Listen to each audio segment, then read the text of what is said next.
In the late expansion era of the 27th galactic century, the Galactic Council sent out a formal warning that was meant to prevent a disaster.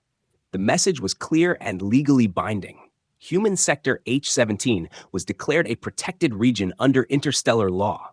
No military fleets, mining operations, or political interference were allowed without human consent. The warning was transmitted from the Council spire on Oryx Prime and relayed across hundreds of systems, including outer alien sector AX-09, mining sector K-44, and the influential core sector V'. For humanity, the warning was not a demand for power. It was a request for peace. Humans had grown into a stable civilization through trade, cooperation, and careful expansion. They had avoided major wars for generations and believed laws existed to protect smaller powers from larger empires. Human Sector H-17 included vital colony worlds, research stations, and civilian trade routes, places where families lived normal lives far from galactic politics. Across alien space, the reaction was very different. Powerful species who had dominated the galaxy for centuries viewed the Council warning as symbolic rather than serious. To them, humanity was still considered young and untested. Their fleets were fewer, their territories smaller, and their influence limited. Many alien leaders believed the Council only issued the warning to appear fair, not to enforce it. In Sector AX-09, military strategists openly mocked the announcement. They argued that humans relied too heavily on law and diplomacy. They believed that no species so focused on negotiation would ever respond with force. Supreme Alien Commander Zirak Vol himself reportedly dismissed the warning during a closed briefing, stating that humans would complain, delay, and eventually accept whatever outcome was imposed on them. Mining corporations operating in Sector K-44 also ignored the warning. Rare resources near the borders of Human Sector H-17 were too valuable to abandon. Executives calculated profits knowing Council investigations could take decades. They assumed fines or formal apologies would be the worst consequences. This mindset was common across older civilizations who had learned how to manipulate Council systems without punishment. Within the Galactic Council, corruption and political alliances weakened the warning further. Several Council members from Core Sector V' quietly reassured their allies that enforcement would be slow. They believed humanity lacked the political strength to demand action. Delays were introduced into monitoring systems. Patrol schedules were adjusted, and oversight committees were filled with neutral observers who rarely acted. Human diplomats noticed these signs immediately. Representatives stationed at Unity Station. Prime reported delayed responses and vague reassurances. Official replies praised humanity's patience and encouraged restraint. Behind closed doors, human analysts began to realize the warning might never be enforced by the Council itself. Still, humanity chose not to escalate, believing that open aggression would only justify alien assumptions. On the frontier worlds of Human Sector H-17, life continued as normal. Colonists trusted that Council law meant protection. Children attended learning domes. Engineers maintained orbital rings, and trade ships passed freely between systems. Few civilians believed that advanced alien powers would risk open violation of galactic law. The idea of invasion felt distant and unlikely. Military observers within human space quietly monitored increasing alien traffic near the borders. Long-range sensors recorded fleets adjusting courses and survey ships scanning resource-rich zones. Reports were filed, warnings were repeated, and additional diplomatic messages were sent, each one more urgent than the last, yet still respectful and calm. As cycles passed, the Council warning began to fade into background noise for much of the galaxy. News channels moved on, trade continued, and alien fleets positioned themselves closer to human territory. The warning that was meant to prevent war slowly became a test of whether law truly mattered. By the end of Cycle 2684, it was clear to human leadership that the warning had failed its purpose, not because it lacked authority, but because the galaxy no longer feared consequences. What many alien powers did not understand was that humanity viewed the warning as a final courtesy, not a shield, a line drawn to avoid bloodshed if respected. When that line was ignored, the responsibility for what followed would no longer rest with words or counsels. It would rest with judgment. The first violation happened quietly, without formal declarations or alarms. fleets from outer alien sector AX-09 altered their routes and crossed into the outer boundary of human sector H-17. Navigation logs were adjusted to appear routine, and Council monitoring systems registered the movement as commercial traffic. This technical disguise allowed the Coalition forces to enter human space without immediate response. The target was the colony world New Carthage, a developing but strategically important planet orbiting the yellow star Helios Minor. New Carthage was rich in minerals and positioned along a key trade corridor, making it valuable to both mining corporations and military planners. To the Coalition, it was an opportunity disguised as expansion. Supreme Alien Commander Zirak Vol led the operation from his flagship Oblivion Spear, a massive warship designed to project dominance rather than subtlety.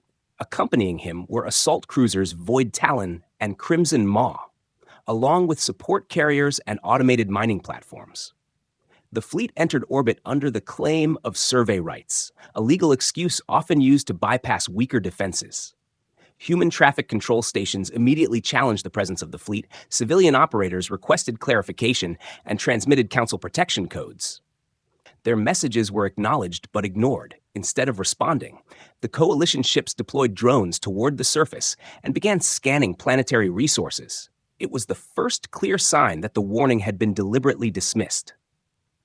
On the ground, confusion spread quickly.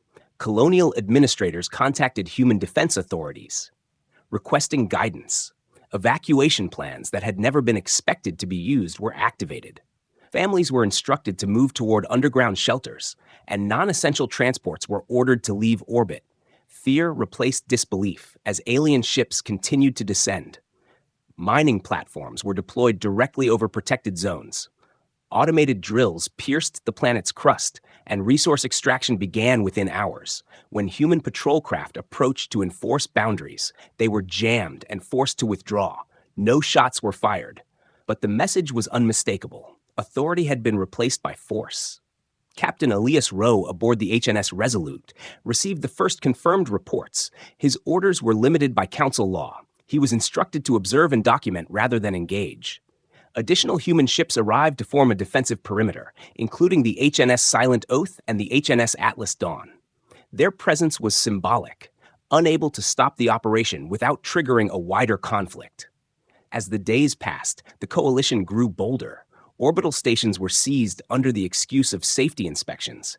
Communication relays were disabled, cutting off civilian broadcasts. New Carthage effectively became isolated. The population watched alien ships dominate their skies, while Council protection remained silent. Zirak Vol transmitted a formal notice to the colony, declaring temporary occupation for resource stabilization. The message was calm and bureaucratic, framed as a necessary action for regional development. To the humans listening, it sounded like theft disguised as policy. Human diplomats protested immediately, sending evidence to the Galactic Council. Logs, recordings, and legal citations were transmitted from Unity Station Prime. Responses came back slowly, filled with requests for verification and patience. Committees were formed and discussions scheduled. While on New Carthage, drills continued tearing into the planet. Alien commanders interpreted the lack of immediate consequences as confirmation of their assumptions. Additional fleets crossed into nearby systems, survey ships mapped further human worlds, and supply convoys established permanent routes. The operation expanded beyond New Carthage, becoming a coordinated occupation in all but name. Civilians began to suffer shortages as trade routes were restricted. Orbital damage caused by careless maneuvers destroyed part of the planetary ring. Debris fell through the atmosphere, causing destruction across several settlements. Still, no official declaration of war was issued.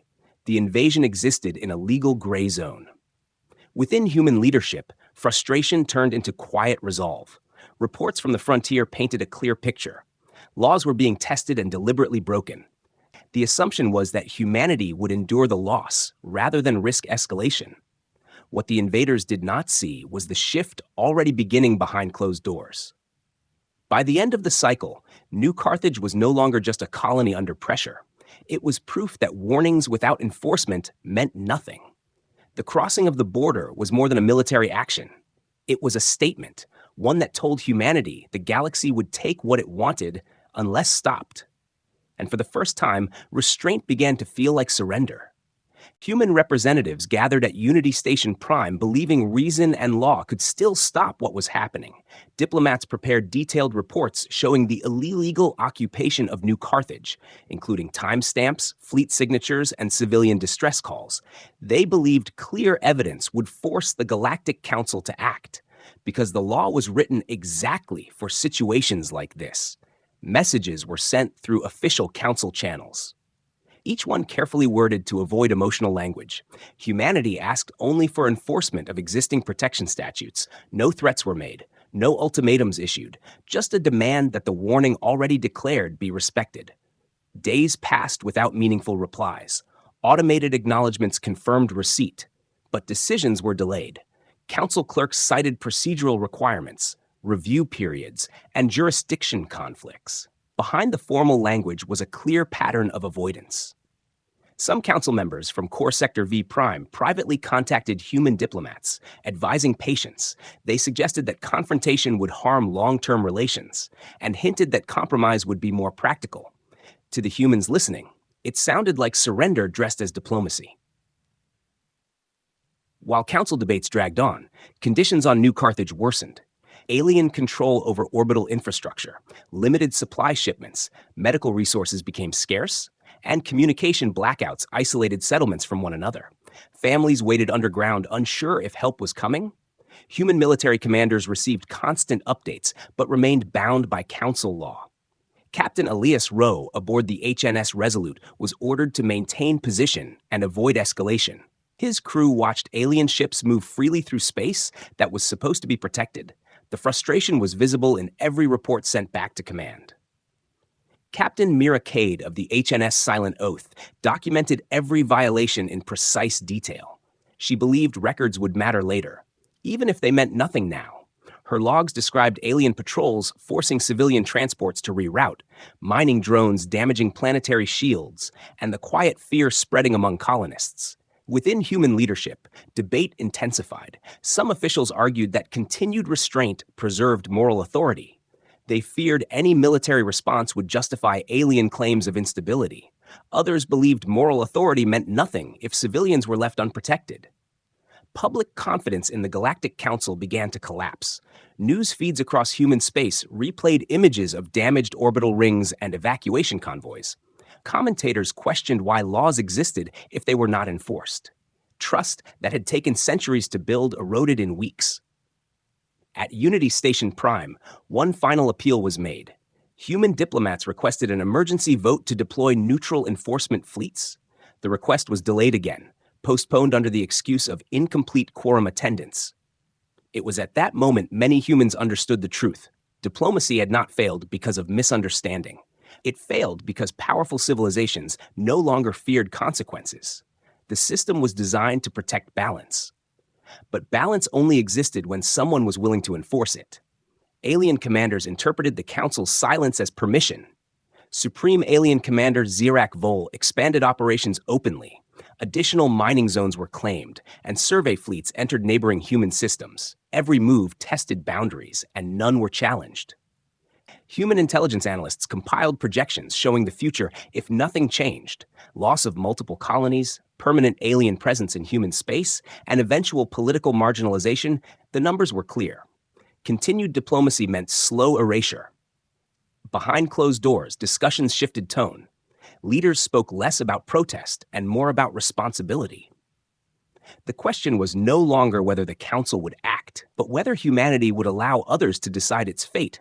Captain Rowe received a private message from command acknowledging what he already knew. Observation alone was no longer enough. The message did not give new orders, but it changed expectations. Preparation quietly replaced protest. Human shipyards increased output under civilian classifications. Logistics networks adjusted priorities, and defense planners reviewed protocols that had not been activated for generations. None of this was announced publicly. Silence became deliberate.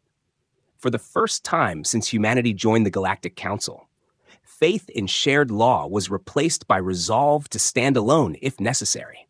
Diplomacy had reached its limit, not because humans rejected peace, but because peace required consent from both sides.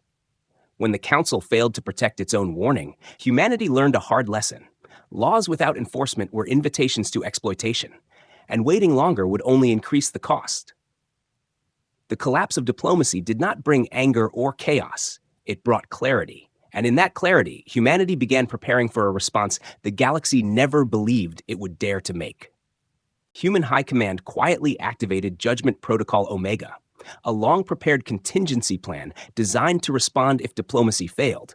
The protocol had existed for decades, written in secret by strategists who anticipated that the galaxy might test humanity's restraint. Every element was precise, every target calculated, and no one outside the command structure knew it existed. Shipyards across Earth orbit, Mars Forge belt, and Titan deep dock shifted immediately into wartime production.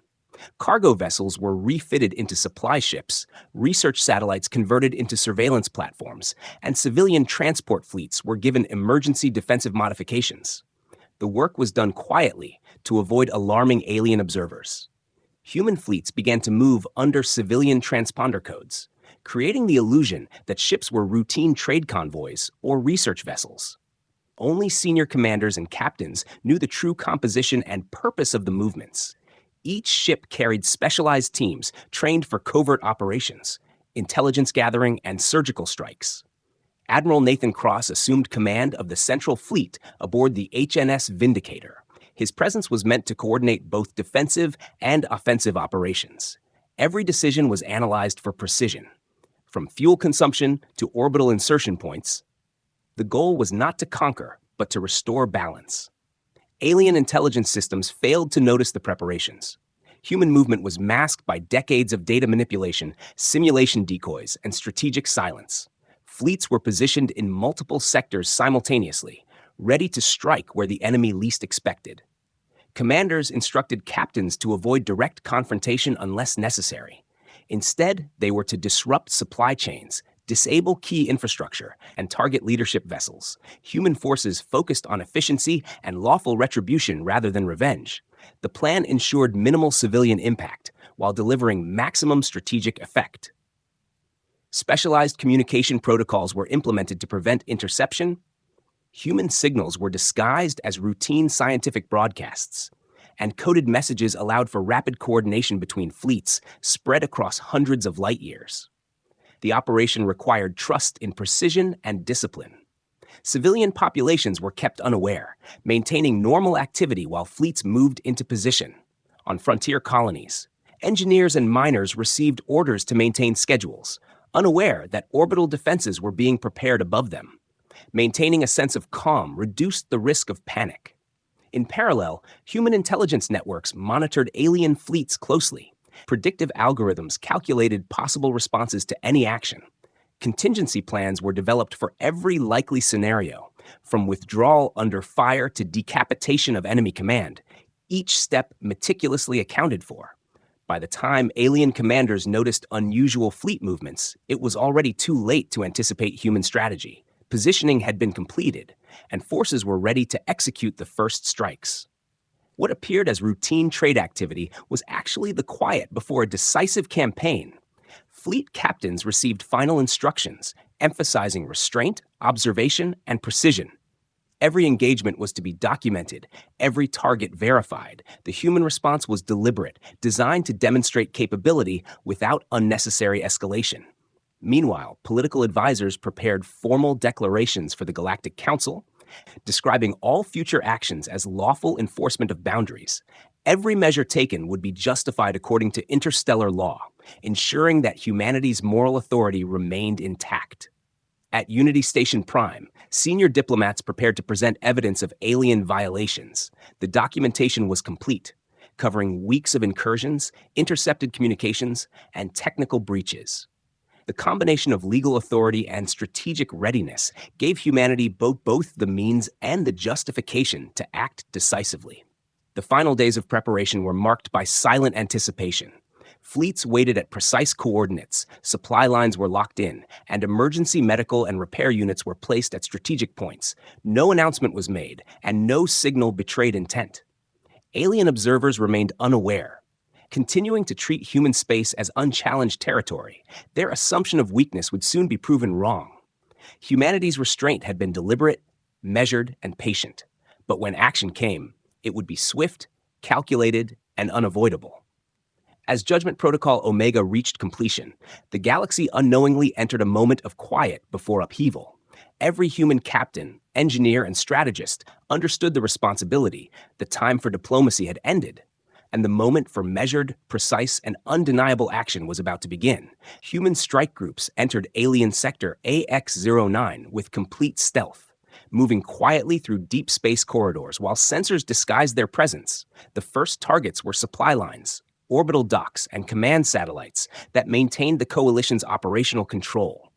Humans avoided large fleet confrontations, instead focusing on infrastructure and critical nodes that would cripple enemy coordination without excessive bloodshed. The alien refinery planet Krythos 9 was the first major objective.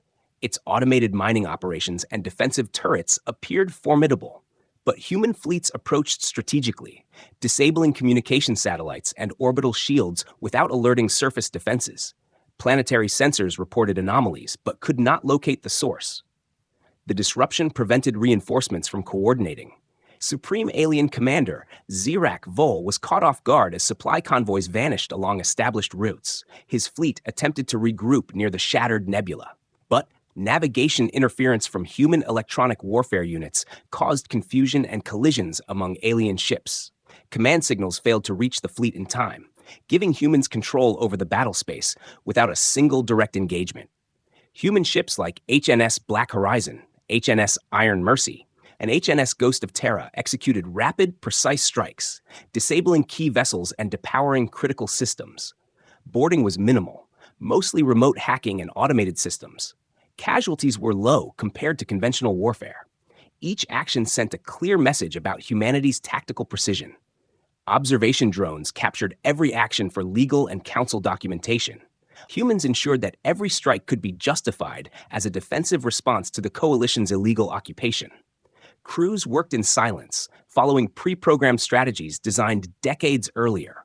Every calculation balanced effectiveness with minimal collateral damage.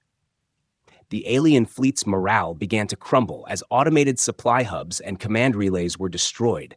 Confusion spread across Krythos 9 and surrounding systems. Zirak Vol's attempts to reorganize forces were thwarted by continuous disruptions. Human analysts predicted alien responses with remarkable accuracy, anticipating retreats, counterattacks, and communication attempts. Throughout the campaign, humans avoided engaging civilian ships or settlements, prioritizing strategic targets over revenge or unnecessary destruction. Rescue operations were conducted to ensure stranded personnel could evacuate safely.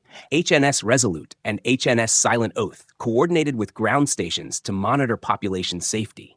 Every move by the human fleet was documented with meticulous detail, including timestamps, ship signatures, and outcome reports. These records would later serve as proof to the Galactic Council that humanity acted within interstellar law. The campaign was both military and legal, demonstrating both power and restraint. Alien commanders realized too late that the humans were not following conventional tactics. Their strategy was unpredictable. Human forces appeared and vanished, moving along calculated pathways, disabling vital systems before withdrawing. It created a sense of paranoia and uncertainty. No alien fleet could effectively plan against an invisible opponent. As Krythos 9's orbital facilities fell, secondary targets across nearby systems also began to collapse. Automated mining platforms were disabled, fleet depots lost functionality, and key relay satellites stopped transmitting. The ripple effect spread across multiple sectors, leaving the coalition scrambling to maintain cohesion. Human communication lines were protected and encrypted, allowing commanders to coordinate complex maneuvers without detection. Simultaneous strikes on multiple fronts created the illusion of overwhelming force. Though the actual human fleet numbers were smaller, efficiency and precision multiplied their effectiveness. Every engagement reinforced humanity's reputation for calculated justice, not reckless aggression. The strikes were surgical, strategic, and lawful. The intent was to restore boundaries, not conquer alien space. Yet the message was unmistakable. Human capability was underestimated at great risk. By the end of the operation, coalition supply chains were shattered, command networks disabled, and morale destroyed. Alien forces were forced into defensive positions, retreating towards safer sectors, many ships stranded without fuel or coordination. The humans had achieved decisive results without large-scale battles. The campaign demonstrated that humanity had prepared for this moment for generations. Every plan, every fleet movement, and every strike had been calculated to ensure effectiveness while minimizing unnecessary conflict. For the first time, the galaxy truly understood that human patience was not weakness, but the calm before precise, unstoppable action. Through all this, the human crews maintained strict discipline, every victory recorded, every decision justified. The silent efficiency of Judgment Protocol Omega had transformed a defensive response into a demonstration of strategic mastery, leaving alien commanders stunned, and the galaxy-wide humanity proved it could act decisively and lawfully against overwhelming odds. Emergency sessions were called at the Galactic Council Spire on RX Prime as reports from multiple sectors confirmed the collapse of coalition forces.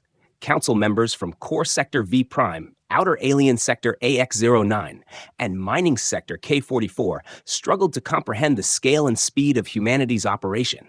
Communications from Supreme Commander Zirok Vol described the loss of command ships, orbital stations, and supply depots. The data painted a picture that no simulation had predicted. Council historians and military analysts reviewed intercepted logs, sensor recordings, and reports from human captains. They realized that humanity had not acted recklessly or with vengeance. Every strike had been deliberate, strategic, and precisely targeted to enforce existing interstellar law. Humanity's actions demonstrated planning and restraint that even veteran strategists found difficult to match. The Council convened multiple committees, but no one could explain why the coalition fleets had failed so completely. Attempts to reconcile timelines showed that human forces had struck in several sectors simultaneously, disabling infrastructure, supply lines, and command hubs in ways that minimized civilian casualties and preserved the integrity of occupied worlds. Alien commanders began sending urgent messages requesting assistance, but the communication channels were monitored and selectively disrupted by human electronic warfare teams. Zirok Vol's attempts to coordinate with remaining fleets were repeatedly frustrated, and Council monitors observed the alien leadership growing desperate and confused. Senior Council members finally understood that humanity's previous warnings had not been empty. The warning had been a final courtesy, a chance to respect boundaries before enforcement, but the coalition had chosen to ignore it.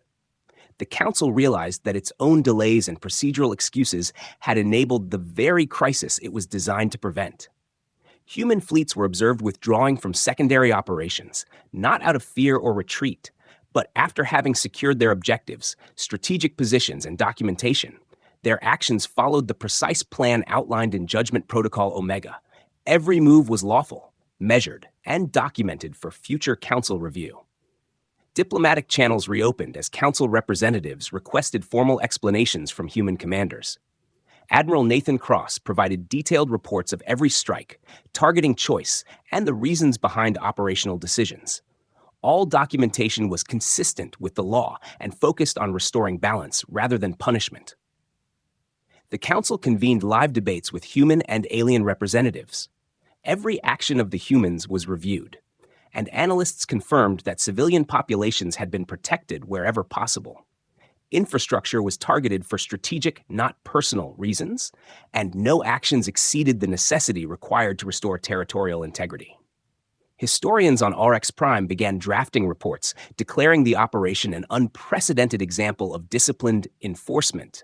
The Judgment Campaign, as it would later be called, showed the galaxy that law and military might could coexist, that enforcement did not require vengeance, and that patience did not mean weakness.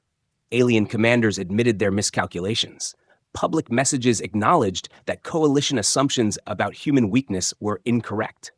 The Council noted that underestimating humans had led directly to catastrophic losses, and measures were immediately proposed to prevent such misjudgments in the future.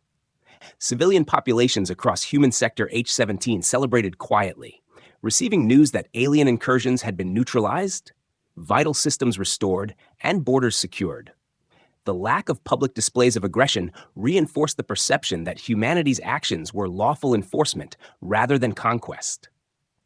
The Council revised operational doctrines to incorporate lessons from the campaign, highlighting the need to respect legal warnings and to verify enforcement capability before attempting incursions.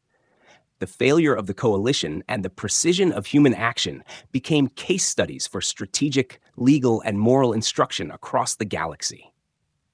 By the end of the sessions, it was clear that humanity had not only defended itself, but had also reasserted the authority of interstellar law. The Council finally recognized that patience and diplomacy were effective only when supported by credible capability, and that ignoring legal warnings could result in decisive and lawful retaliation.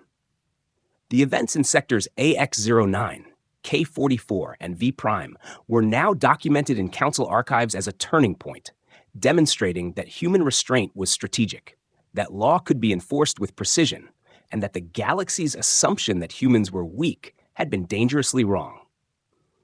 In these deliberations, the Galactic Council learned a lesson that would shape policy for centuries.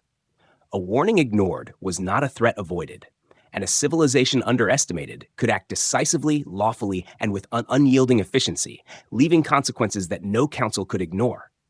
The final confrontation took place near the devastated world of Krythos 9, its surface scarred by prior strikes, orbital debris floating silently above ruined mining facilities. Human fleets emerged openly from their hidden positions. Moving with deliberate precision, ships like HNS Vindicator, HNS Black Horizon, and HNS Iron Mercy took strategic positions to establish control of the region without unnecessary destruction. Admiral Nathan Cross addressed the remaining alien fleet aboard HNS Vindicator, transmitting a message that was both calm and authoritative. He outlined every action taken, every disruption executed, and every objective achieved. His voice carried through encrypted channels directly to Supreme Commander Zirak Vol, emphasizing that humanity had not acted out of anger or vengeance, but in response to violations of established law. Zirak Vol's flagship Oblivion Spear, heavily damaged and surrounded by disabled escort ships, was forced into a defensive position. Alien commanders attempted to coordinate a counterattack, but human precision strikes had destroyed key communication arrays, leaving the alien fleet fragmented. Confusion and panic spread among their ranks.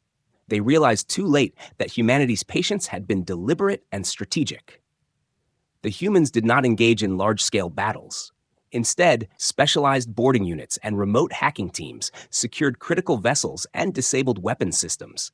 Alien ships were immobilized without mass casualties. The focus was on removing the capacity for further aggression rather than inflicting punishment. HNS Ghost of Terra and HNS Silent Oath assisted in remote operations, demonstrating the disciplined coordination of human forces.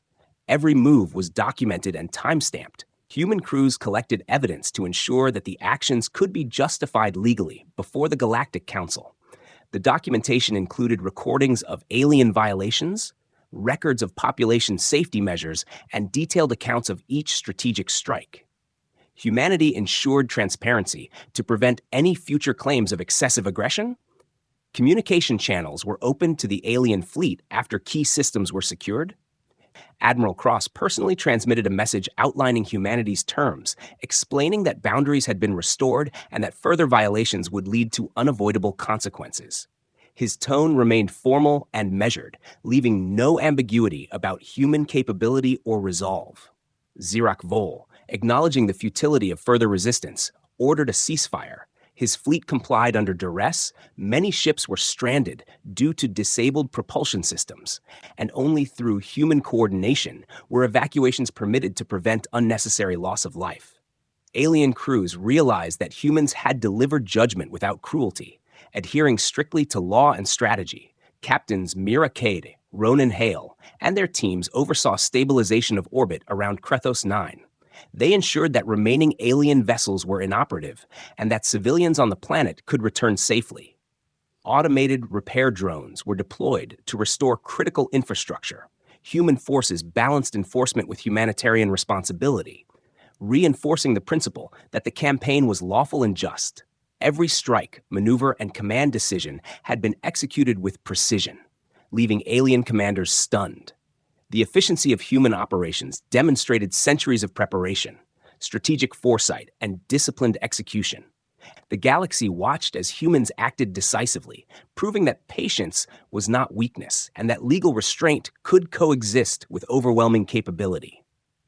Once Krythos 9 was secure, human fleets withdrew slightly, maintaining control without overt occupation. The region was stabilized and prepared for neutral administration. The Council received detailed reports confirming that humanity had acted within law. Every action had been necessary to enforce boundaries and protect civilians, leaving no room for dispute. The success of the campaign marked a turning point in interstellar relations.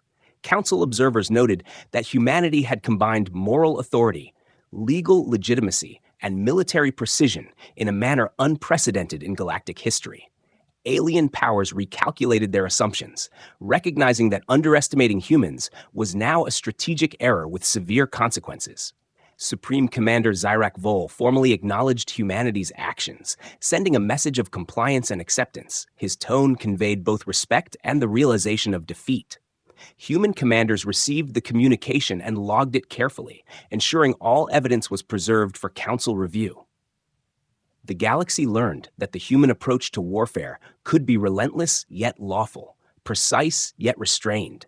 The campaign had restored balance without unnecessary destruction, and humanity had proven that when pushed beyond patience, they could deliver judgment decisively and efficiently. As the final actions concluded, human fleets maintained a watchful presence before returning to base. The campaign had sent a clear message to all civilizations. Ignoring warnings would no longer be tolerated, and humanity's strength, discipline, and adherence to law were forces that could not be underestimated. The galaxy would remember Krythos 9 as the moment humans demonstrated the power of measured judgment. Human forces withdrew from alien territory carefully after completing their objectives. Every system that had been disrupted was either restored or placed under neutral administration. Planets previously occupied, including Krythos 9, were stabilized, orbital stations repaired, and civilian life allowed to resume, as if the invasion had never permanently taken hold. Council representatives arrived to assess the results of the campaign, bringing inspectors, historians, and legal advisors to review every action taken by humanity. Reports from captains, including Admiral Nathan Cross, Captain Elias Rowe, and Captain Mira Cade, were submitted in full, detailing each strike, each disruption, and each precaution taken to protect civilian populations. New laws were drafted by the Galactic Council with human input, officially recognizing human sector H-17 as sovereign and permanently protected under interstellar law. The Council codified that any future violation would trigger immediate enforcement. Humanity's demonstration of capability and restraint had permanently altered the galaxy's approach to law and diplomacy. The events were recorded in history books and military academies across multiple civilizations as the Judgment Campaign. Students studied the precision, planning, and ethical conduct of human operations.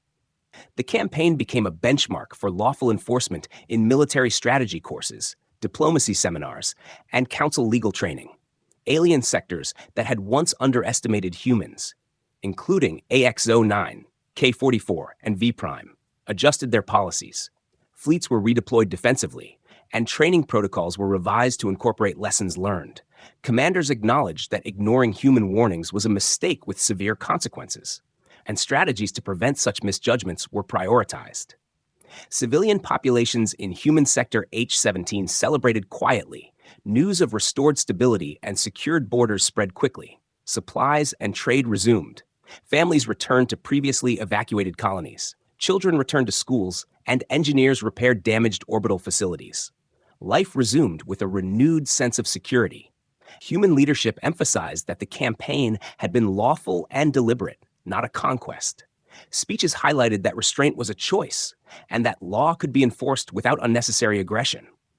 This message resonated across the galaxy, demonstrating that humans were disciplined, capable, and committed to interstellar law.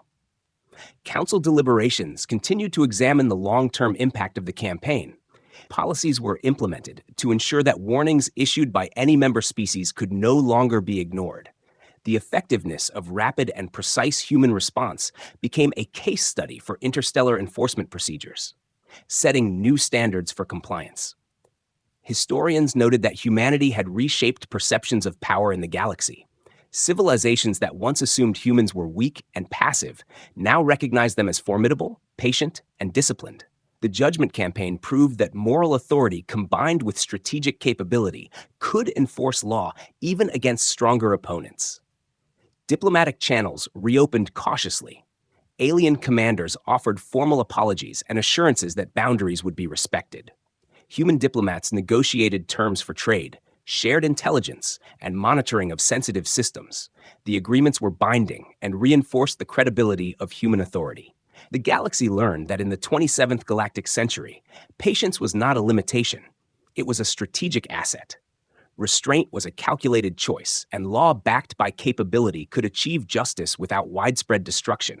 Humans had demonstrated that when forced to act, they could deliver judgment decisively, efficiently, and lawfully. Across human space, fleets returned to routine patrols, shipyards resumed normal production, and civilian life continued under the protection of demonstrated capability. The message of Krythos 9 and the Judgment Campaign remained clear. Humanity had the power to enforce law, and the galaxy would respect boundaries or face precise, unavoidable consequences. By the end of the campaign, humanity had not only defended itself, but had rewritten the rules of engagement for the galaxy, ensuring that warnings would be respected in the future. Interstellar law now carried the weight of human enforcement, and the galaxy remembered that the humans' restraint had been deliberate, measured, and formidable, leaving a lasting legacy of justice, authority, and disciplined strength. The story of Human Sector H-17 and the Judgment Campaign became a permanent lesson, teaching civilizations that underestimating humanity was a grave mistake, that patience could precede decisive action, and that law combined with capability could shape the course of galactic history without unnecessary bloodshed.